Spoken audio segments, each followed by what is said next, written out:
So I totally just cracked this chem light by just twisting it normally. But it's got this weird torque. It pulls all the strapping to one side. It's still not tight enough yet. So the windlass is tiny feeling.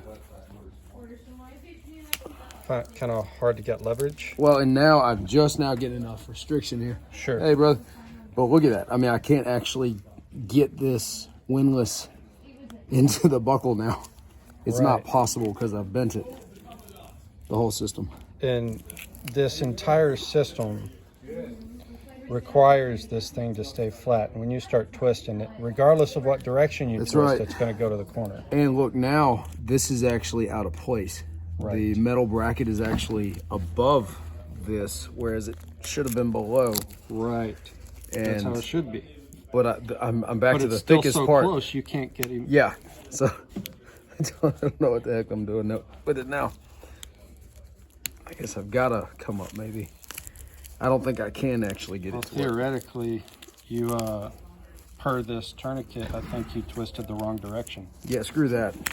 Under stress, I'm not going to worry about what direction. Right. But yeah, so it's not tight enough now. I'm not cutting off blood flow, but I can finally get it backed off enough torque. Yeah. So it needs that. Hang on, maybe I can. Nope. Because this metal piece has popped out again. Yep. It's not going to work. That's a failure. Yep, screw that.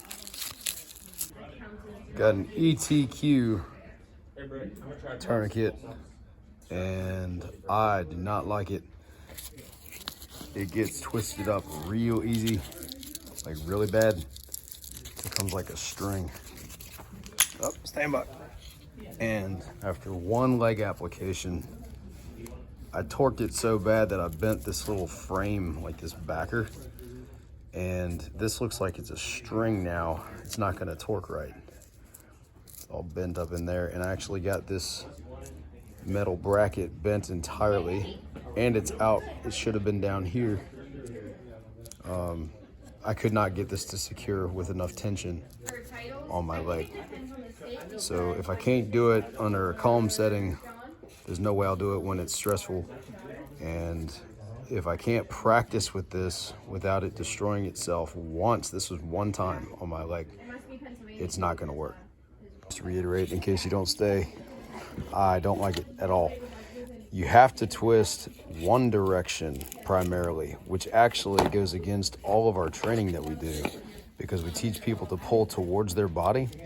So if you pull towards your core, then you naturally start pushing with your thumb. Let's see if I can get it one-handed against this part, this direction. That doesn't work under tension because, stand by, because under tension, after you twist it up a bunch, it's trying to pull back that way, and you have trouble getting it into this clip. It doesn't work because the clip bends down the wrong direction. So as I'm trying to get my windlass in here, it's pulling back towards this side, and it's blocked by this metal clip. It doesn't make sense at all. So you have to end up pushing it to this side if you can, and you're seeing it now. Then it might go. But I've already done multiple runs of it on my arm, and that's unreliable, like really unreliable, because it just depends on how this thing torques. This whole material starts trying to shift to one side like that on this end, and it does the same thing up here. So as it shifts to one side, it starts to turn the entire mechanism against the strap. It torques it. It just doesn't work. I mean, it's extremely lightweight, I get that, but you also can't stage the windlass properly to fit into a pocket. And from what I understand, they're advertising this as like an everyday carry tourniquet. Well, I can't stage the windlass in a linear fashion, because if I do that, it's locked in a place, and that doesn't make sense. So I personally think this is someone's attempt to make money.